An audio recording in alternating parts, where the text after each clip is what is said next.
इस दुनिया में लिखी गई लाखों कहानियों में से ये एक कहानी है जो पहले तो सिर्फ कहानी थी, लेकिन धीरे धीरे हमारे दिलो दिमाग में बस गई और हमारी संस्कृति बन गई। मंदिरों के चिरागों की रोशनी भी उसी से है, तो मिट्टी से उठते गीतों में भी वही बसी है। नानी की कहानियों में भी बुनी हुई है और मंत्रों के उच्चारण में भी। ये एक ऐसी कहानी है जिसमें रोमांस भी है और एक्शन भी, सस्पेंस भी है और ड्रामा भी। और ये अनोखी कहानी मेरे बचपन की यादों में लिपटी हुई। देखा जाए तो ये कहानी धर्म की अधर्म पर और अच्छाई की बुराई पर जीत का प्रतीक है। But in reality it's a battle of soul that takes place within विदन। मेरा नाम सत्यम है और अब तक तो आप समझ ही गए होंगे कि ये कहानी है रामायण की। दरअसल ये सिर्फ एक कहानी नहीं, एक फिलॉसफी है जो हमारे इंडिया के दिलो दिमाग में बसी हुई। ये एक ऐसी कहानी है जिसमें एक राजकुमार ने 14 साल तक वन का अयन।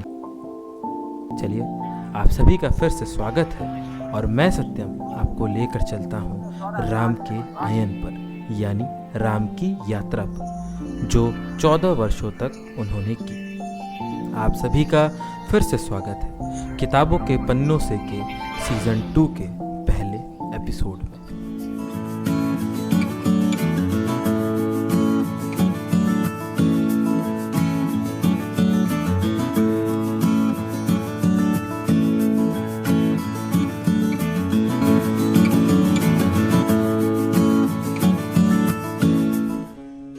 राम राम जय राजा राम, राम राम जय सीता राम, राम राम जय राजा राम, राम राम जय सीता राम, राम राम जय राजा राम, राम राम जय सीता राम, राम राम जय राजा राम, राम राम जय।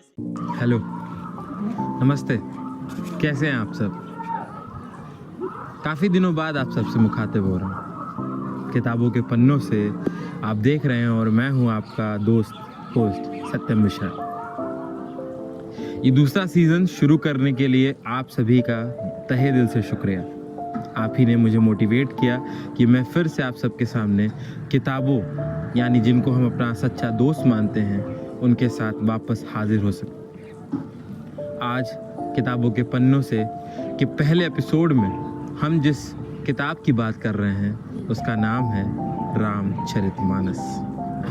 जी हाँ, जिसे हम लोग तुलसीदास कृत रामायण भी कहते हैं। रामायण अर्थात राम का अयन, यानी राम की यात्रा।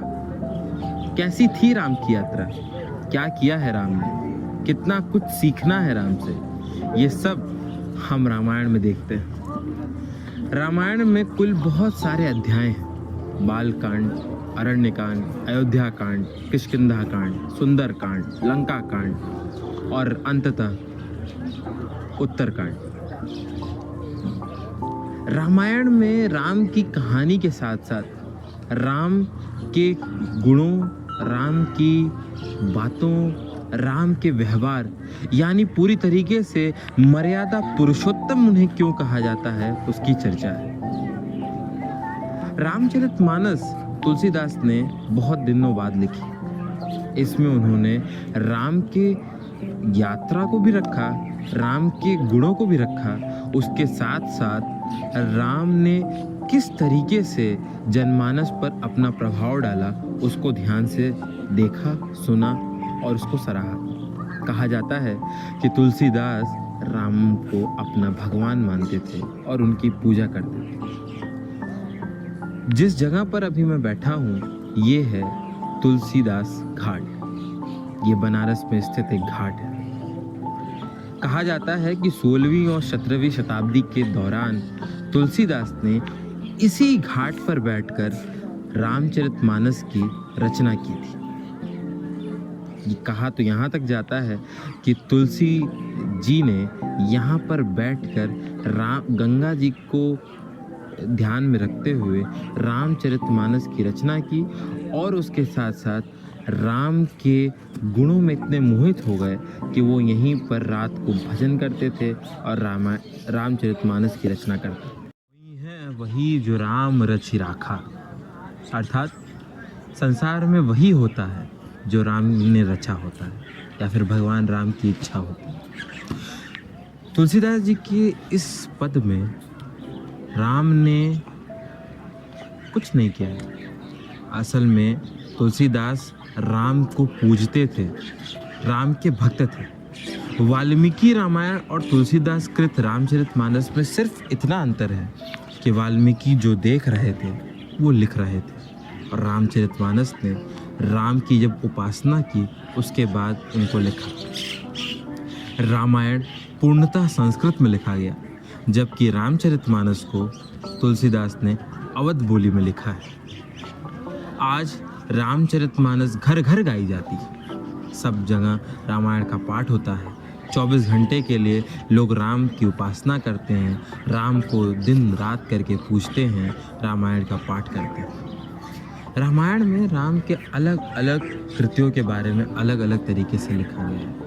राम का जन्म, राम का वनवास, राम का पंचवटी जाना, सीता हरण, नाग कटैया, उसके बाद लंका दहन, राम का हनुमान से मिलन और अंत में रावण का नाश यानी दशानन का दहन। आज भी रामायण की इतनी ज़्यादा लोकप्रियता है हमारे बीच में कि हमारा बचपन, हमारी आज की परंपरा भी रामलीला के इर्द गिर्द ही घूमती है। रामायण हमसे बहुत अछूता नहीं है। रामायण असल में जनमानस में बसा हुआ वो सैलाब है। लोगों को ये लगता है कि उनके बीच का कोई आज मर्यादा पुरुषोत्तम है, इसीलिए लोग उसको पूजते हैं, उसकी कथा से जुड़ते हैं, कैकेयी से बैर रखते हैं और राम और सीता को घर घर पूजते हैं। आज भी हम लोग हर साल दशहरे पे रावण दहन करते हैं, नवरात्र पे राम की लीलाओं को देखते हैं और दिवाली पे राम के आने की खुशियाँ मनाते हैं।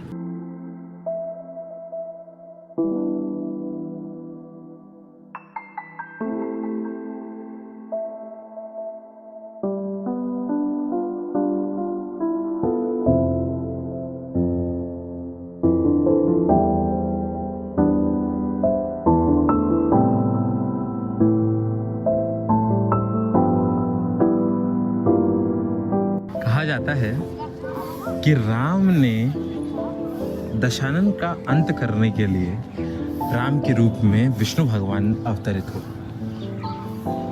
ये विष्णु भगवान के अवतार लेने की केवल यही कामना थी क्योंकि दशानन ने शंकर जी से, मतलब शंकर भगवान से ये मान्यता रखी थी कि उसे कोई न मार पाए।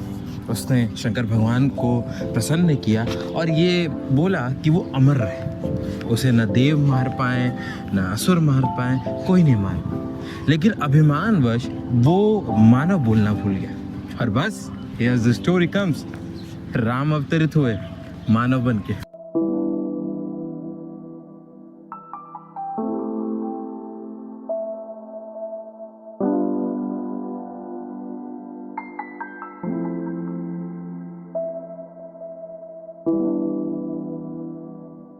ये कहानी जिसको मैं आपको सुना रहा हूँ, इस कहानी को दुनिया का सबसे बड़ा काव्य ग्रंथ माना जाता है।